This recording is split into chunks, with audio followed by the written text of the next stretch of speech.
you wherever you go. Follow you wherever you go. Follow you wherever you go. The life, the way, the truth. Follow you wherever you go. The truth.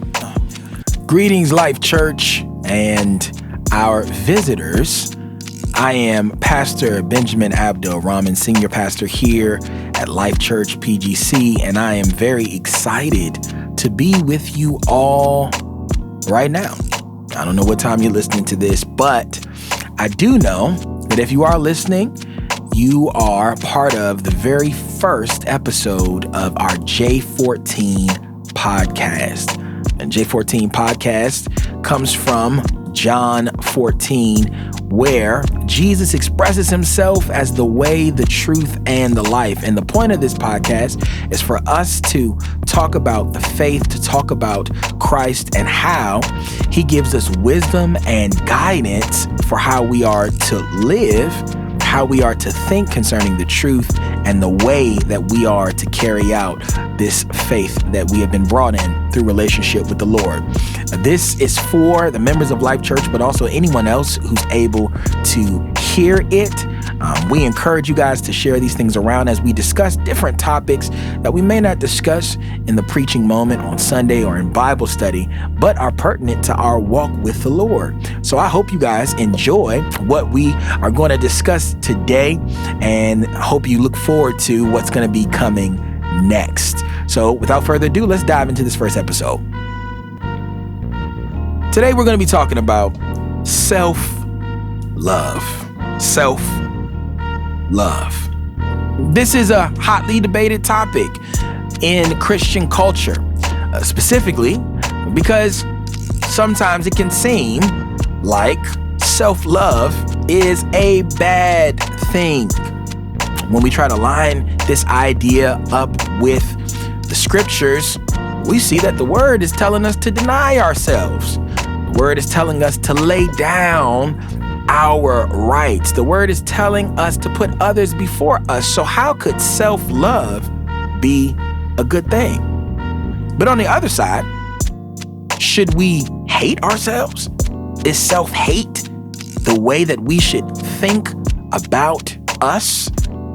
Should we be constantly undercutting achievements and things that we do well, all for the sake of staying away from self-love?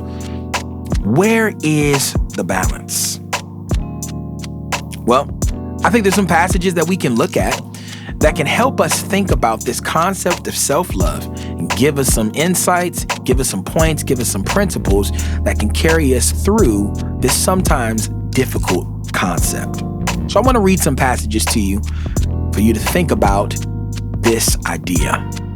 Mark 12:28-31 says, "And one of the scribes came up and heard them disputing with one another, and seeing that he answered them well, asked Jesus, which commandment is the most important of all?" Verse 29, Jesus answered, "The most important is, Hear, O Israel, the Lord our God, the Lord is one, and you shall love the Lord your God with all your heart and with all your soul and with all your mind and with all your strength." So we see here, love the Lord your God, right? But then it says, the second is this, you shall love your neighbor as yourself. There is no other commandment greater than these. It's interesting. This passage is used to give us the foundation, the crux, the main emphasis of really all of the commands of God, to be an expression of our love for God with all of our heart, our mind, and our strength, and also to be an expression of our love for others. But in this passage, we miss something that can help us when it comes to self-love. Let's look at verse 31 again. The second is this, you shall love your neighbor as yourself. What's implied in this command? That there is and should be an existing love for yourself. The love of self is the standard to which we actually should be loving others. This is actually a point that should guide us in how we think about this. Many times we debate about this concept of self-love, but what I believe is present in the scriptures is the reality that in ancient culture, there was an assumption that you would love yourself. There was an assumption that naturally, the way that God designed us, you would care about you. You would think about what's going on with you. You would think about what priorities you need to take care of for yourself. And I think one of the reasons why we're so confused about this is because confusion seems to be a big thing in today's culture, and we spiritualize or we exaggerate ideas and principles so far that some things that are just basic to human nature we miss, like self-love. The word shows that God expects us to love ourselves. Here's another passage I think will help us with this concept. Ephesians chapter 5, verse 25 through 30. It's dealing with the relationships between husbands and wives. Verse 25 starts off this way. Husbands, love your wives as Christ loved the church and gave himself up for her, that he might sanctify her, having cleansed her by the washing of water with the word, so that he might present the church to himself in splendor, without spot or wrinkle, or any such thing, that she might be holy and without blemish. In the same way, husbands should love their wives as their own bodies. He who loves his wife loves himself. For no one ever hated his own flesh, but nourishes and cherishes it, just as Christ does the church, because we are members of his body. You guys notice that? It's another implication that nobody hates his own body, that he actually cherishes himself, right? And even the expression of loving the wife, loving another, still boils down to an expression of loving yourself. Matthew chapter 16, verse 24 through 26 addresses part of this that we all struggle with when we're thinking about this idea, right? So, okay, Pastor Ben, the word implies that there should be a base foundation of loving yourself, and it's not sinful. But what about the scriptures that deal with denying yourself? Well, let's examine them. Matthew 16, 24 through 26. Then Jesus told his disciples, if anyone would come after me, let him deny himself and take up his cross and follow me. For whoever would save his life will lose it, but whoever loses his life for my sake will find it. For what will it profit a man if he gains the whole world and forfeits his soul? There it is, Pastor Ben. Deny yourself. That means self-love can't be existent. That's not the case.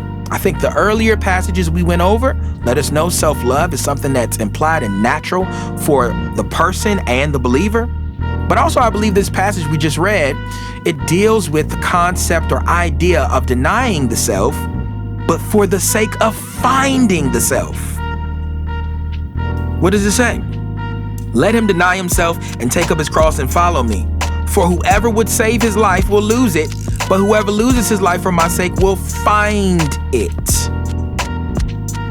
This concept and idea deals with godly self-denial, which is really for the purpose of the best kind of flourishing. When we deny ourselves in a godly fashion, we are actually properly loving ourselves because we're doing what's best. We then find our life in that denial. Denial in the Christian faith is not just denial for the sake of denying and presenting some form of fake holiness. It is denial for the purpose of ultimate flourishing, which is in the presence of the Father, which is in right relationship with Jesus. So it boils back down to a real self-love. Whereas when we give to ourselves to the extent that it goes between us and our relationship with Jesus, when we love ourselves to the extent that it puts a wedge between us and the Father, that's actually hurting us. So it becomes a form of self-hatred, not doing what's best for us. So things I want you to consider after hearing all of these different scriptures. 1, loving yourself is natural and godly. This takes into consideration taking care of your physical well-being. That ain't sinful. 2, loving yourself helps you love others. We saw that in the relationship between the husband and the wife, and we could also see that when it comes to the greatest commandments. 3, self-denial, God's way, ultimately benefits us best in our own life. And 4, love of self over loving God is really a form of self-hatred, in that it is a course of action that will ultimately hurt us. So, be free. Love yourself through the lens that God has given us to love ourselves through a proper love of Him first and foremost, and then as we can love ourselves, to extend love to others. I hope you guys were blessed by what was shared. Hope you were encouraged, and I'll see you guys for the next episode of the J14 Podcast. Love you all. See you next time.